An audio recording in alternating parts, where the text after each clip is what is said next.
questions, things over here. All right. So sepsis is a very important disease condition that we have in ICUs, and most of these patients 3 times get admitted to a rehabilitation center. Even if the sepsis mortality is coming down. See, over a period of time, we've realized how to tackle sepsis and get them out of the hospital. But importantly, we are still finding almost 3 times the number of patients getting admitted to rehabilitation centers. That is very, very alarming. Second thing is that, when we are actually having, even though the sepsis mortality is down, the death in the first year has increased by more than 50%. The first year, that means the patient goes home and then dies after in the first 50 years. 1 or 2 dies in the first 50 years. And importantly, the 6-minute walk test, which is an indication of function, that actually goes down to almost 70% at even Sanjith, sorry yeah. to interrupt. Your voice is cracking. Can you just recheck your audio settings once, please? 1 second. 1 second. Audio settings. Okay. Okay, wait 1 second. I'll do one thing.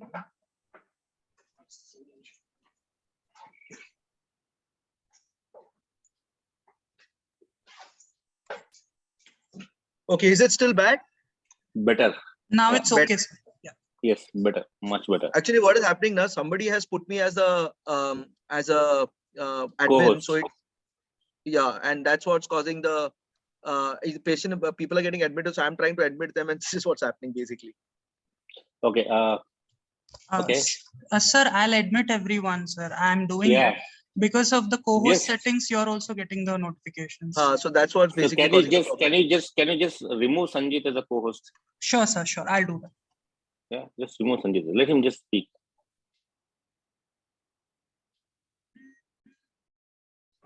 Okay, am I clear? Am I clear now? Yes, sir. So do I share my screen again? Yes, sir. So I'm unable to share my screen now.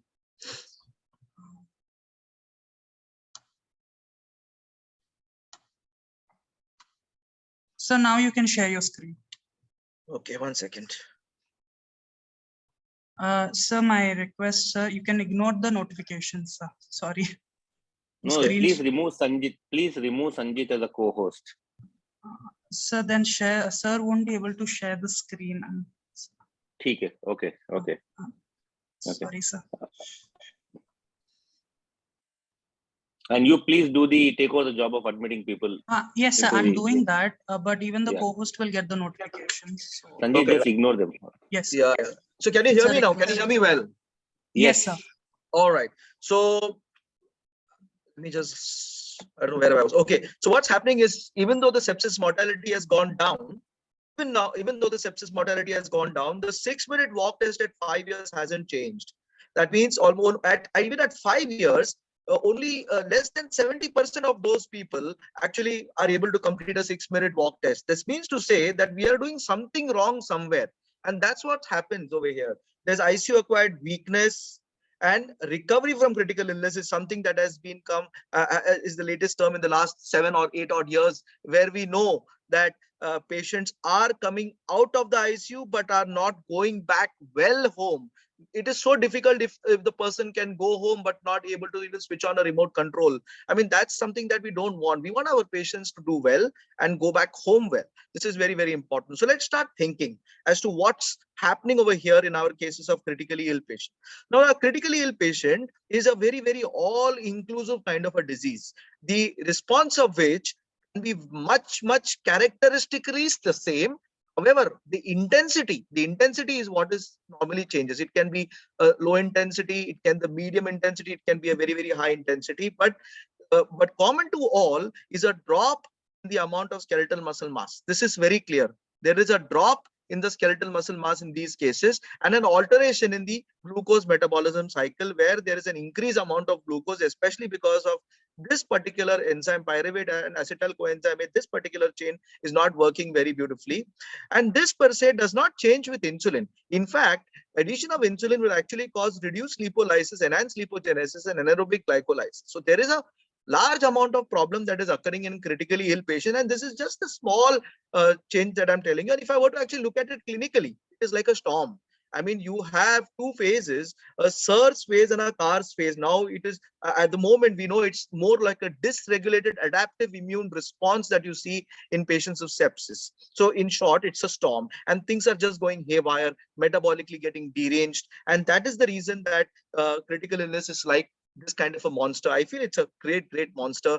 And if I would actually go back to a study almost 20 years ago, Lindsay Plack from Auckland Hospital, New Zealand, actually looked at a beautiful study. They looked at sequential changes in the metabolic response in severely septic patients during the first 23 days after the onset of peritonitis. Let's go into what they looked at. So what they found was, let's look at this graph. They found that in the first few days, the resting energy expenditure keeps changing near about up to almost 9th to 10th day, after which it slowly starts reducing. I mean, it goes up, goes haywire, and then it goes down. But if you were to actually predict it by any of the predictive equations, we probably just have one straight line. This is what Lindsay Planck actually proved.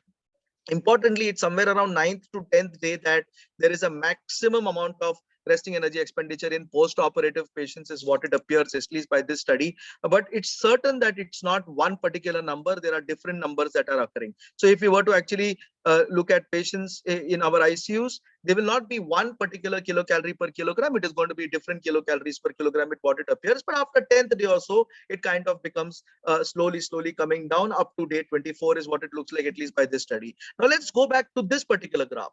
On this graph, on the left side, you're seeing CRP and pre-albumin, and on the right side, you're seeing transferrin, and down you're seeing the study days. Now, if you see very carefully, what is happening over here is that even though the CRP has come down, majorly at 21 days, even then the albumins, pre-albumins, and the transferrins have not even reached even near to normal, indicating that there is still a catabolic response that is occurring, which does not even become okay even at 3 weeks. In fact, we have studies that say that the catabolic response go on till 3 months after a critically ill illness. Now, let me explain to you what's actually happening. What you're seeing on the red line is actually the homeostasis. I mean, body fights its level best to maintain the vitals, maintain the breathing, maintain the blood pressure, pulse rate, and that's called homeostasis. And when the patient actually gets a little bit sick, it goes to an elevated state of homeostasis, and that's called the new normal or the allostasis. So all of us go between homeostasis and allostasis in all practical reasons. We go between the normal and the new normal whenever there is sepsis. Now, let us take the example of this particular patient. This was a healthy patient who basically had some kind of initial stressor, which may be sepsis, and on ICU of day 3, his homeostasis went from homeostasis to allostasis. This is what it looks like. It went to allostasis. Now there, if we now put an allostatic overload, if you have an allostatic overload, then it is going to take a very long time for this patient to come out of it. And this is that patient that will go to extreme critical illness, neuropathy, myopathy, or the chronic critically illness phase that we talk about, that I mentioned at the start of the lecture. Well, how do you induce this allostatic overload? Yes, you induce this allostatic overload either by underfeeding or by overfeeding. There are only 2 reasons why allostatic overload will increase. It is underfeeding or it is overfeeding. Well, does it occur? Yes, we have data that actually says that overfeeding is harmful. Look at these 3 failed weaning attempts. This is a paper that came out from my hospital, which actually said that there were weaning attempts at the end of 2 weeks. And that's probably because of the fact that there was overfeeding, which we corrected, and then the patient was successfully extubated. Well, even after knowing all this, we know very clearly that the number of patients who are actually malnourished, at least in our ICU, is very high. Almost 67% of males that admitted to our ICU and 71% of females admitted to our ICU were in the high risk group. And I think that almost everyone across the country will have similar numbers. There are no other representative numbers, so I've put up the data from my hospital. This is a study that we published, where the mortality per se has been definitely high, close to 30% in these patients who are from the high risk group. So there is pre-existing malnutrition in most of our patients, is what it appears. And there are huge challenges in the delivery of nutrition, is what I feel. I mean, this is another study that we did in the city of Mumbai, and look at the type of first feed used in hospitals. Water, bed elevation monitoring, scientific feeding formula is used less. Challenges in achieving calorie requirements are very high, is what it appears in most of our ICUs across the city of Mumbai at least, and the use of scientific feeding formula are definitely less. On top of it, we also showed that the mean percentage protein and calorie deficits were almost to the tune of 40% to 50%. What does this mean? That we all are doing nothing to avoid the catabolic nature of this particular disease. We are not doing anything to prevent the skeletal muscle from breaking down, nor are we doing something for it to rehabilitate faster. The answer to all this is actually nothing but giving adequate energy. That is the answer. The answer is to give adequate energy to these particular patients so that these particular catastrophic abnormalities do not take place. Now, the big question that and the topic for today is, how much is the energy that we require? That is the biggest question. How much is the energy that we require for these particular patients?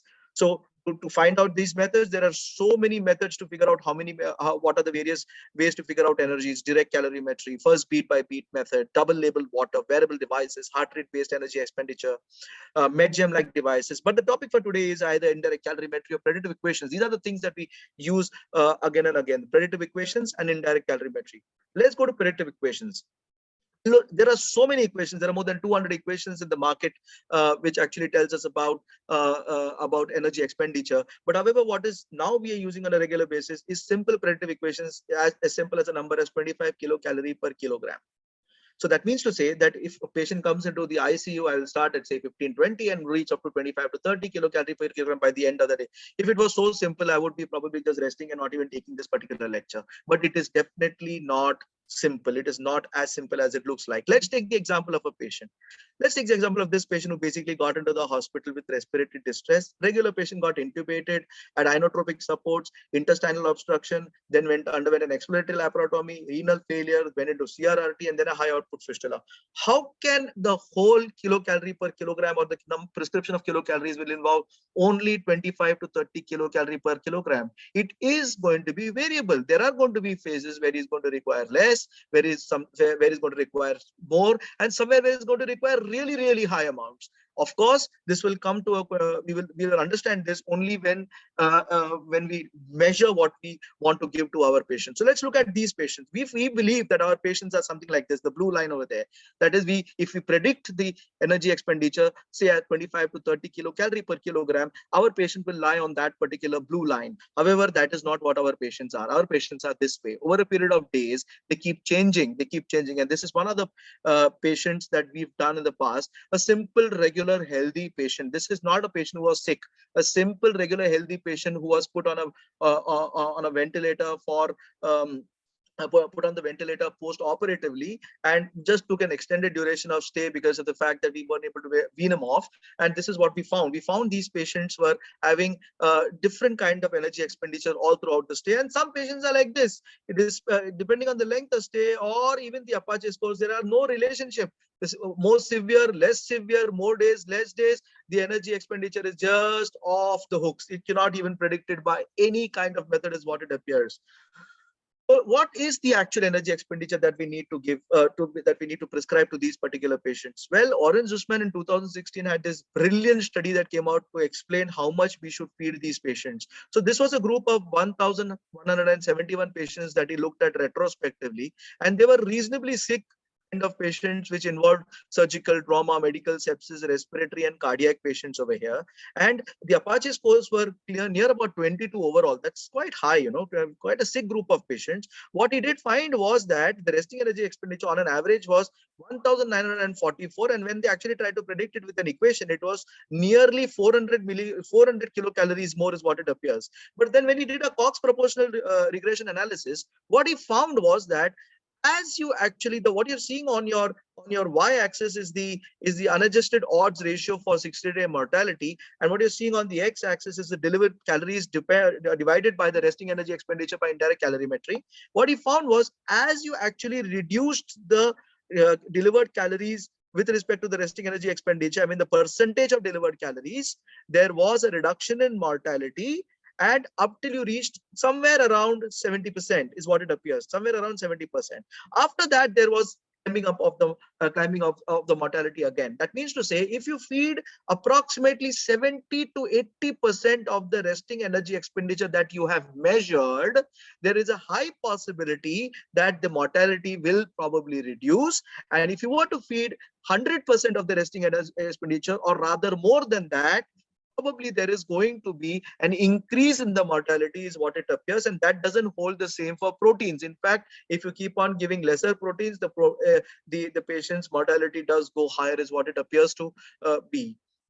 Well, very much this, that means to say 70 to 80% seems to be the safe spot of the resting energy expenditure if you want to actually feed your patients adequately. Now remember this 70 to 80% is that of the measured resting energy expenditure. It is not from that is calculated.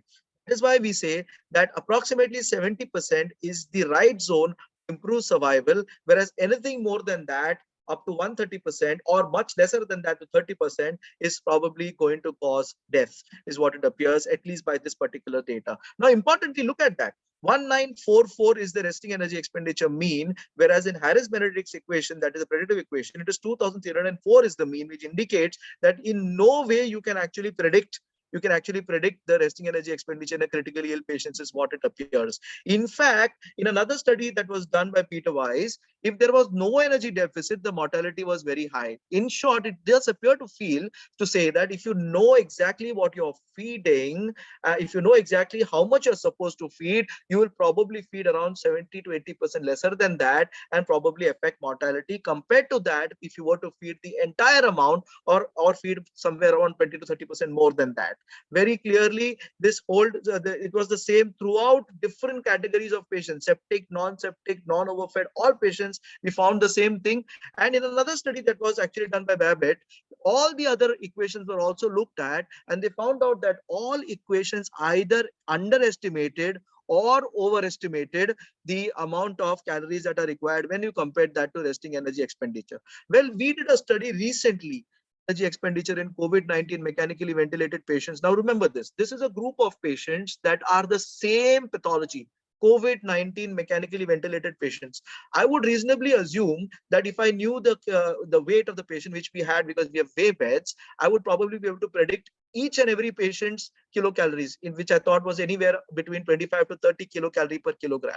And we monitored all these patients. We monitored a good number of patients, 172 patients, for their resting energy expenditure via indirect calorimetry.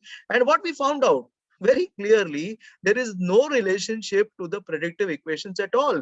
In fact, even at 3 days or 4 to 7 days or more than 8 days, the mean energy expenditure by indirect calorimeter was completely different as compared to that seen by weight-based equations. In fact, they differed by more than 1,500 kilocalories per day, which could amount to a great amount of energy deficit, or for that matter, great amount of energy overfeed. Very clearly indicating that to predict means you are not doing anything, and you have to measure the energy expenditure in some way, is what it appears.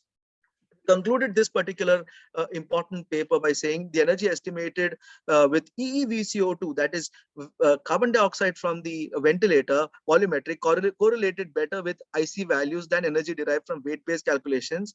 Our data clearly suggested that use of simple predictive equations, the one that we mentioned as 25 to 30 kilocalories, may potentially lead to overfeeding in mechanically ventilated patients with COVID-19. Very, very important statement that we made in a study that we recently published in the JPEN. Well, what is this indirect calorimetry? I mean, you're hearing from me since the last 15 odd minutes about this particular thing called as indirect calorimetry, and I'm glad that Ghanshyam invited me to take this talk, because of the fact that there are very few people in the country, and I hope many more people start using indirect calorimetry. Well, what is this? It is nothing but if there's a cell, the cell has to take in oxygen, and it has to breathe out carbon dioxide. When it breathes out carbon dioxide, this particular device measures the expired volume of oxygen, measures the expired volume of carbon dioxide, measures the inspired volume of oxygen, inspired volume of carbon dioxide, and then puts it into an equation. And this is the major equation that we talk about, the Weyer's equation, where VO2 is the oxygen that is getting consumed, whereas VCO2 is the carbon dioxide that is getting produced. And when you use these particular data that comes in from the ventilator or from the device indirect calorimeter, we get the VO2 and the VCO2, and thus we get the resting energy expenditure. Now, there are many devices that have been using this. There are devices in which you can use it in spontaneously breathing patients. There are devices that can be used in ventilated patients. There are devices that are portable. There are devices that are handheld.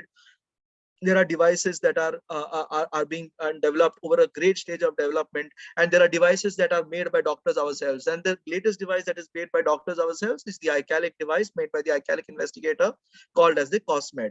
The ones that I'm showing on the screen is the one that is used for on the ventilator. This is called as the CareScape R860 ESCOVIX module, used for measuring resting energy expenditure. The only thing that you have to look at when you are actually monitoring indirect calorimetry is that it takes some time to warm up. Whereas the new iCalic device, the COSMED device, does not have any time to warm up. It just warms up immediately. Calibration may be required in the older generation of these particular models, but the latest generation don't require even calibration. The important thing that you have to figure out is there has to be no leaks in the system. This means to say that if the PEEP was very high, that is more than 10 or 12, there is a chance that there may be small leaks that might occur around the tube. Even that leak is not supposed to occur. If the FiO2s are more than 0.7, they probably don't give the right results. And that's why we have to ensure that the FiO2s are less than 0.6 or 0.7 when we're actually measuring resting energy expenditure. There has to be no oxygen fluctuation, and the resting energy expenditure has to be maintained has to be monitored at that time when there is absolutely no changes in the hemodynamics. That means the ventilator settings are not changed for at least 1.5 hours prior to that. There are no hemodynamic instabilities that are seen in these particular patients. There are no changes in the noradrenaline that is done. That is when you are going to actually measure the resting energy expenditure. It's important that you don't measure it around the time of a bolus feed also, because that will also alter the resting energy expenditure. In short, we need to measure the resting energy expenditure of the cell in the body, and that is possible only when there is a maintenance of a steady state.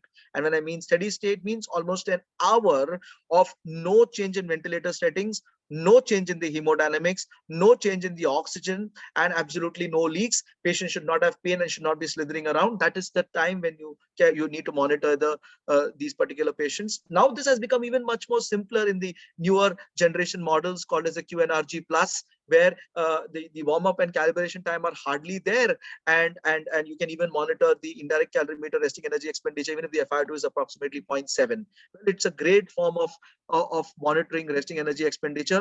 Whenever we talk about this particular topic, and whenever I've been talking about it, the first thing that comes to everybody's mind is there any evidence for this indirect calorimeter? Well, let me try to dig up some evidence from here. Let's see three important trials: the EAT ICU trial, the TICACOS trial, and the Heidegger trial. What was clear is was that by one of the trials was early goal-directed nutrition therapy directed by indirect calorimetry was not better than simple weight-based equations. Now, how can that be so? Because that particular trial actually did overfeeding. They fed their patients to 100% of their requirements as measured by resting energy expenditure, and that is not what we do. Early full nutrition, whatever the route, is harmful, associated with more hyperglycemia, infections, and organ dysfunctions. Hence, that particular trial, which actually looked at early goal directed nutrition directed by IC, went on to say that it is not better than simple weight based equation. It will not be, because you fed their patients with full nutrition. That is not what you have to do, because full nutrition is not where it's supposed to be, is what we know from the Sussman study, which says we have to give somewhere around 70 to 80% of the resting energy expenditure.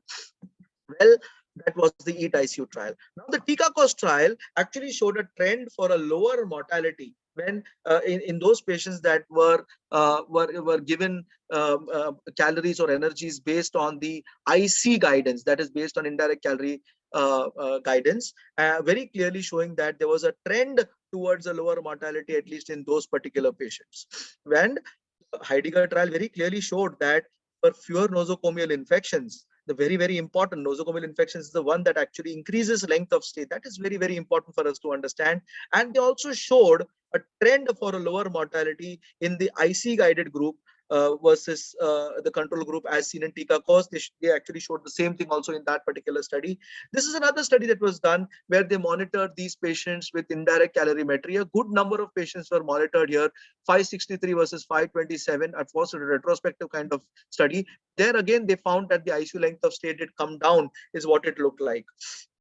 Another study that was published in 2021, that is just some 1 year ago, it actually showed that when they looked at approximately 8 records, they looked at all these particular studies together. What they found was that indirect calorimetry guided energy delivery significantly reduces short-term mortality in critically ill patients. That's the reason that they said measured resting energy expenditure should replace conventional practice of calculation-based resting energy expenditure, is what it appears.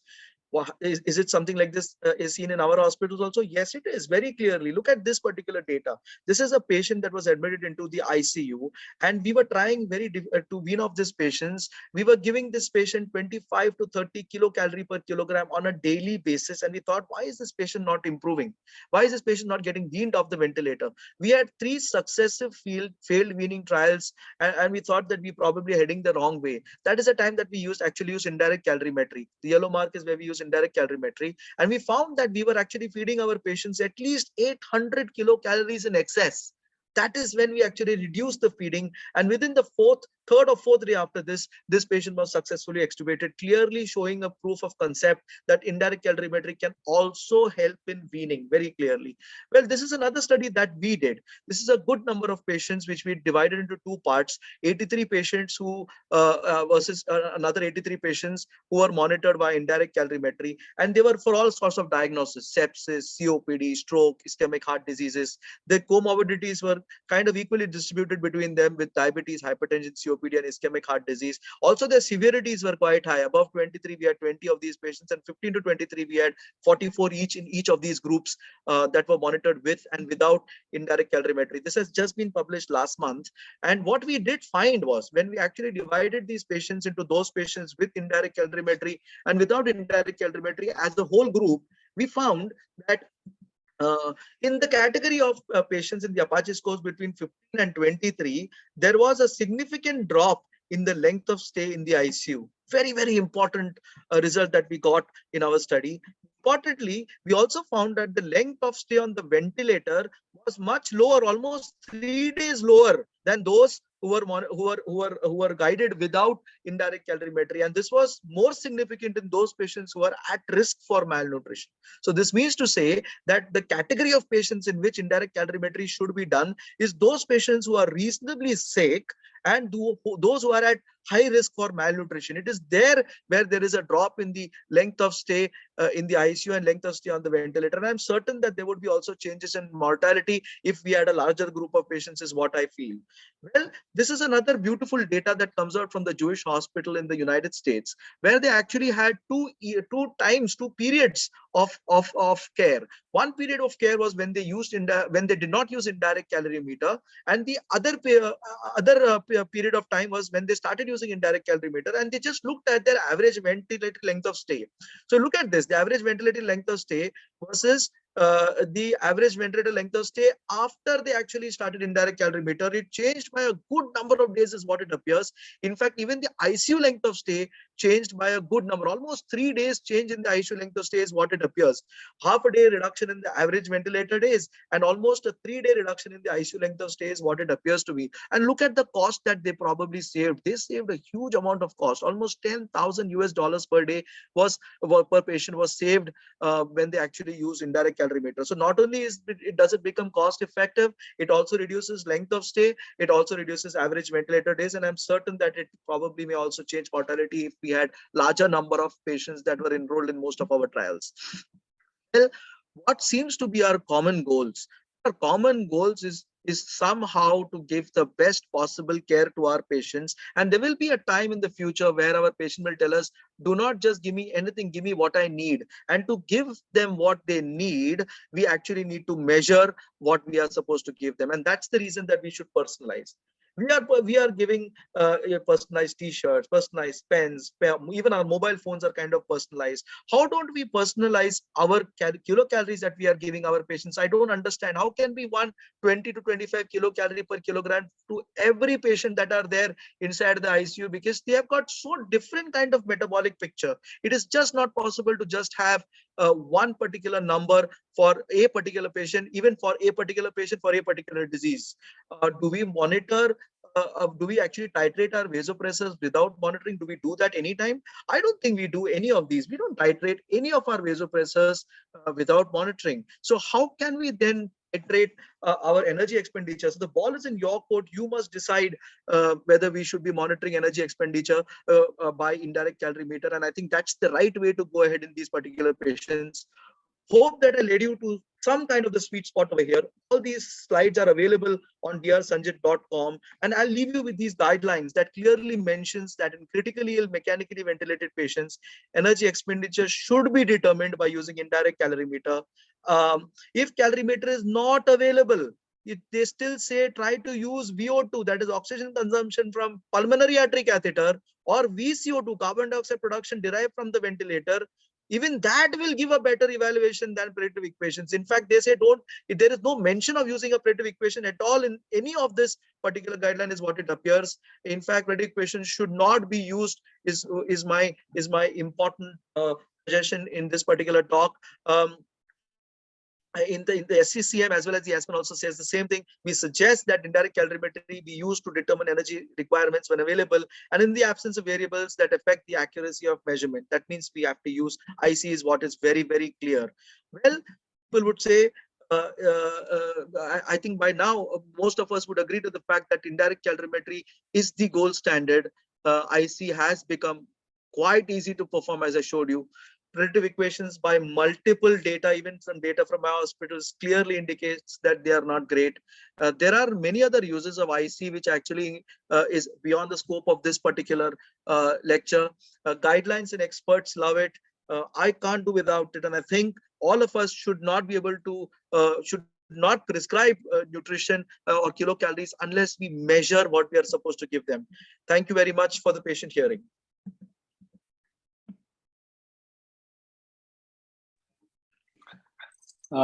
Thank you, Sanjith. I think you touched upon certain very, very important aspects about the energy requirements and how do we go about addressing this very, very pertinent issue in the intensive care unit. I totally agree with you. Something which should be given unmeasured is love, right?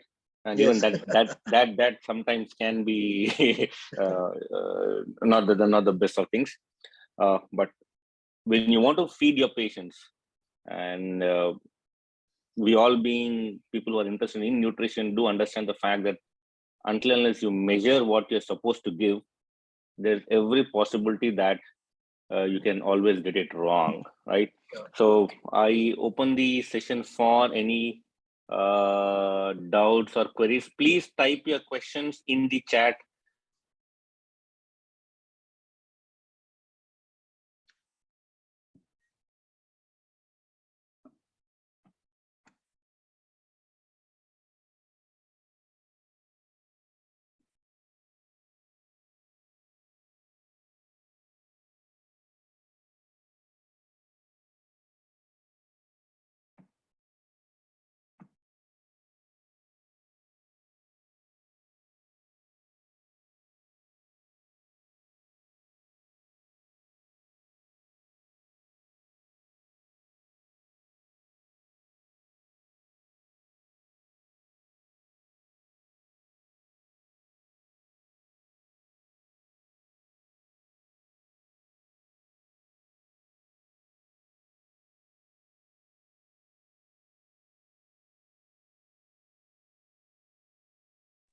Sanjith, sorry. Hello.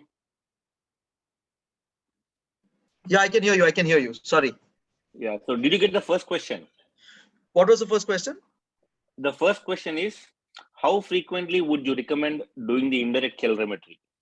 Well, fantastic question. So this question comes with the thinking. I think what the the delegate is thinking is that, you know, throughout the day or 2 days, there would be change in the metabolic expenditure, there would be change in the resting and energy expenditure. So shouldn't we monitor it daily? That would be the first question that comes to you. Well, what is clear is if the length of stay, if the length of stay is less than 5 days, if the predicted length of stay is less than 5 days, you need to monitor it only once in that 5 days.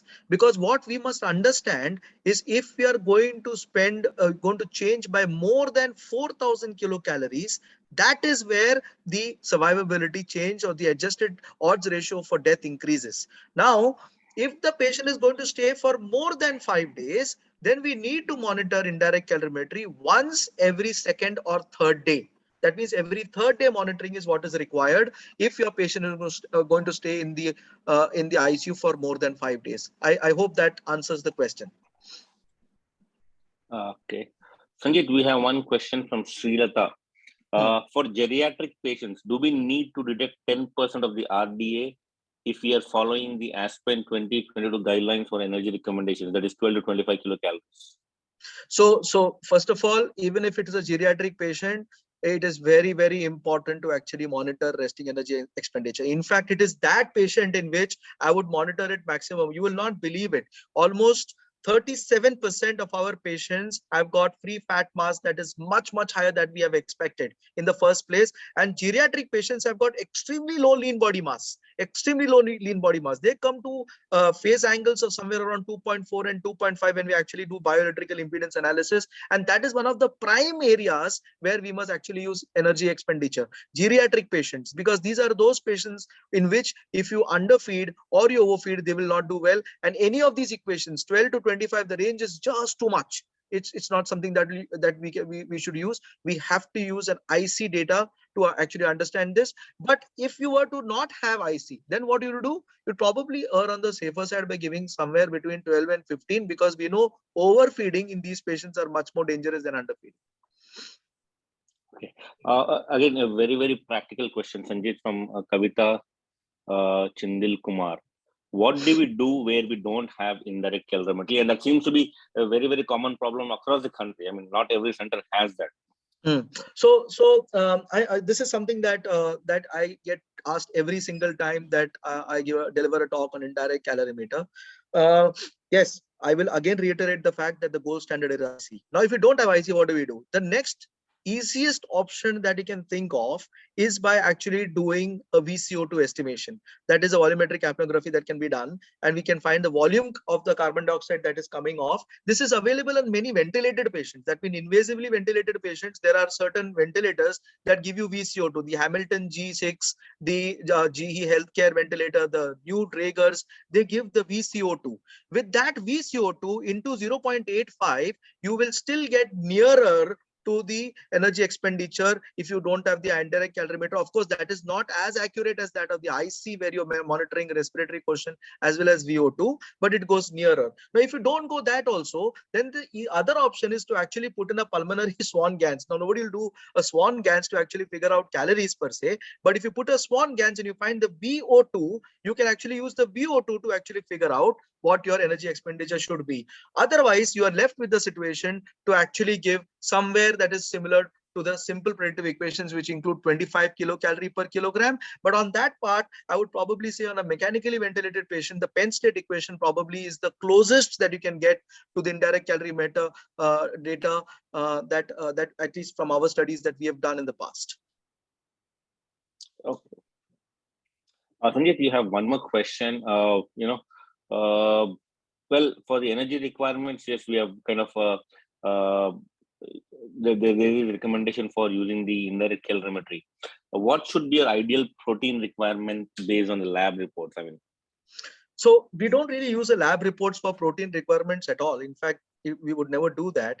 What we normally do in these cases is we actually use our bioelectrical impedance analysis machine, and we figure out what the lean body mass is. So if the lean body mass is on the lower side and this patient is at a high risk for and the appendicular fat mass seems to be, skeletal mass is, lean body mass is actually on the lower side, then we try to err on the higher side by giving somewhere around 1.5 to 1.8 gram per kilogram in the ICU, reaching at least 2 to 2.5 gram per kilogram by day 5, day 6. See, the first 4-5 days, now there is not going to be much of a difference. It's very important for us to understand. The critical care is not, nutrition is not defined in the first 4 or 5 days. Unfortunately, we start thinking about critical care nutrition in the first 3-4 days time, but that's not where we think about it. Everything is starts, all the ball game starts changing somewhere at 5th and 6th day, and it's a long-term kind of care. So when you say critical care nutrition, it starts in the ICU, no doubt, but it ends 2 months later. So that's what we must understand. The critical care nutrition should start early, and this protein intake that we're talking upon has to be on till at least 2 to 3 months of time. That is when you will see changes. That is why most of the studies that have aborted at 28 days have not really found much changes per se. But if you look at 3 months, 6 months, Kathy, Alberta, all of them have found some kind of change in respect to mortality and functional status. So yes, protein should be on the higher side, 1.5 to 2, but that doesn't mean you'll give more than 2.2, 2.4, because we know that above that it causes more amount of problems. Yeah. From Sarupa, can we do this with the help of ABG? I think she meant the carbon dioxide that we get from the ABG. No. So that that cannot be done. That cannot be done at all by ABG analysis. That is partial pressure. We will actually need to do a Swan-Ganz analysis. That can be done.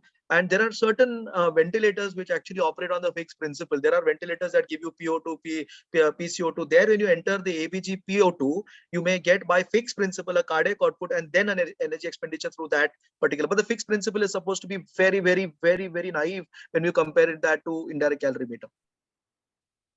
Yeah, from Srilata Sanjit, for patients with CKD or CLD who are malnourished, and if you don't have an indirect calorimetry, do we simply follow the 15 to 20 kilocalories formula? So I am just in the middle of a study which is actually looking at BIA and resting energy expenditure in dialysis patients. We've just finished 84 patients as of now. Today was the 84th patient, and we are looking at resting energy expenditure. And at least from my analysis, interim analysis at 50 patients, I'll tell you it's not easy. It's definitely not easy. We are seeing expenditure of patients right from even as low as 700 kilocalories to as high as 1900 kilocalories. So this 15 to 20 kilocalories, I don't know how can I interpret this when I'm actually looking at. The more I'm studying, I see the more I'm getting confused. The more it's making me difficult to live is what it appears, because it's complete across the board. But what I can tell you for certain is, see, you have to err on the lower side with calories, not on the higher side. So contrary to views, you might think that a CKD patient is on dialysis and maybe hypermetabolic.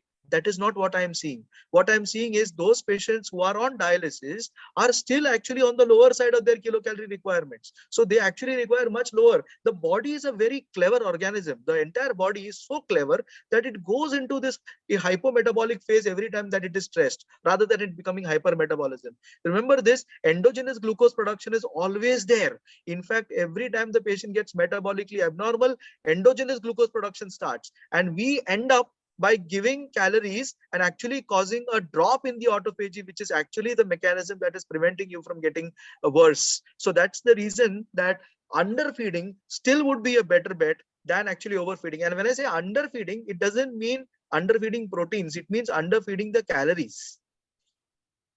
Yeah.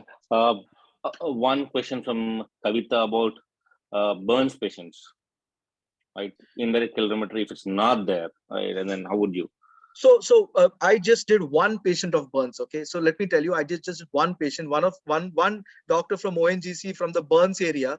They actually happened to call me, and they wanted to know the energy expenditure in one of their patients so that they could use it that as the benchmark. So yeah. I went with my machine to that area to figure out whether what should be the energy requirements. And what I found was it was alarmingly high. Very, very alarmingly high. It was close to 3,700 kilocalories per day is what I figured out in that particular patient. Of course, that patient was in the 7th or 8th day after resuscitation. And what I've noticed was that, contrary from other patients, you know, in critically ill patients, on the 7th or 8th day, you have it peaking and then it starts coming down. their resting energy status starts actually coming down. But in burns patients, actually it just goes up to I think 30th or 40th days what it appears. So it should be somewhere around 3000 kilocalories on an average is what it would be. Somewhere around 35 to 40 kilocalorie per kilogram is what would be the requirements.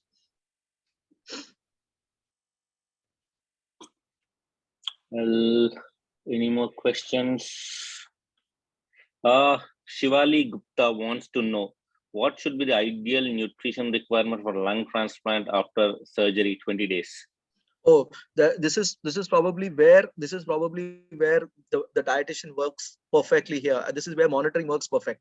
Once the transplant, everyone does a transplant, the organ takes up and everyone feels very happy, but they are not very. If you see these patients after a couple of months, you'll realize that they are so weak, they can't do half their stuff. So the thing that makes the difference here is actually nutrition. And you must remember that the ball game is lost in the first 15-20 days. What happens is in the first 10 to 15 days, usually when you undergo a transplant, for the first 5 to 6 days, they hardly feed their patients. In that 5 to 6 days, you are already lost backwards by around 2000 kilocalories. Already more than 10,000 kilocalorie deficit has developed. What we must know is that once there is a 10,000 kilocalorie deficit, then very clearly it has been proven that the overall functional improvement takes more than 6 months. That is the reason that you should start fighting with the transplant patients much earlier on their calorie requirements, and then continue that for a period of around 3 months is what it appears. The ideal requirements for a lung transplant patient is somewhere, because it's a post-operative surgical patient, they will have from day 10 onwards anywhere between 20 to 25 kilocalories on an average, and this is where the averages work a little bit in lung transplant patients. Again, a very important question, Sanjith. Most of these patients, when they go to the rehabilitation centers where you don't have the indirect calorimetry, and probably most of us would have to just rely on the dietitian. So their question is, how would you, if we have to take a guess? I mean, that's what I would, because indirect calorimetry in a rehab center probably may not be there. What should be your energy requirements? So here we are again at a guess situation. So once you're in a guess situation, first thing, let us remove whatever we cannot guess. That is, the first thing is the weight. Take the actual body weight in the first place. Okay, if you want to guess some things, but don't guess everything. Even the weight, don't guess. So get the proper weight in the first place. If you get the proper weight, at least you can now guess the approximate requirements in a sedentary individual shall be anywhere between 11 to 20 kilocalories. And most of our patients are actually going to be obese. Most of our patients, please understand this, most of our patients are obese. You may look thin, but when we did our BIA, we found out that a large number of patients have sarcopenic obesity, which means that they look fat, but they have sarcopenia, clear-cut sarcopenia. So in those cases, what we need to give is, we need to concentrate on the proteins very well. So when you concentrate on the proteins, needless to say, the diet will involve lesser amount of calories. You cannot give high calories and high proteins. That is not possible. So on that case, a 20 kilocalorie will not harm in any way. A 20 kilocalorie will not harm, but a lower protein will harm, and that is why a higher protein and a 20 kilocalorie per kilogram actual body weight is what you'll probably look at. And these patients are the ones in which maybe after every 1 week, a BIA, which is much more cheaper thing, which can be done. It can be clearly found out whether you are actually gaining lean body mass or gaining fat-free mass, or you are actually losing muscle mass. No, muscle mass can be easily monitored in this case. Understand this. If you actually give the patient less amount of calories, you are going to lose muscle mass at the rate of even 1 kilogram per day. What we are now data that is coming out in the nutrition journal from our data is that 1 kilogram is lost per day of lean body mass, and that you can figure out by ultrasound. So if your ultrasound at day 5, day 6 actually shows a drop of muscle mass diameter of the vastus intermedius or rectus femoris, whatever you want to monitor, you can clearly say that your probably calorie requirements are much lower than what is supposed to be, and you need to go slightly more higher. Sanjay, lastly, 2 questions and then we'll close it, right? We're at 8 o'clock. One, how would you feed a morbidly obese patient without indirect calorimetry? And what should be the protein requirement for a patient with sepsis AKI? So feeding a morbid obesity without indirect calorimetry. So most of the morbid obese patients, if you were to actually monitor, so we have our subset of patients that we monitored with indirect calorimetry, if you look at that subset, our subset of morbidly obese patients, in fact, I was surprised to see 74% of our patients were actually morbidly obese. They were obese, and a good fraction, almost 17 or 18% of them were actually morbidly obese. So when we actually looked at morbid obesity, that is the only place where you will actually, is the maximally used indirect calorimeter. There is that is the indication for indirect calorimeter, because you just cannot predict in morbidly obese individual. It is not possible to predict with indirect calorimeter. And even if you want to do that, then probably you will use the adjusted body weight plus actual body weight divided by 4. I mean, you use an equation. The problem is to find out the actual body weight. That is the biggest problem. And the adjusted body weight. And we don't know whether the equations that we use for adjusted body weight are right or wrong. So that is the indication for indirect calorimeter. There again, what we know is that hypocaloric diets are what are supposed to be given, but there also it is a kilo per kilogram. It is 11 to 15 per kilogram. We don't know that per kilogram in these particular patients. That is why, if you ask me, I don't have a right answer for morbid obesity without indirect calorimeter. This is the place. Others, all I could still predict something.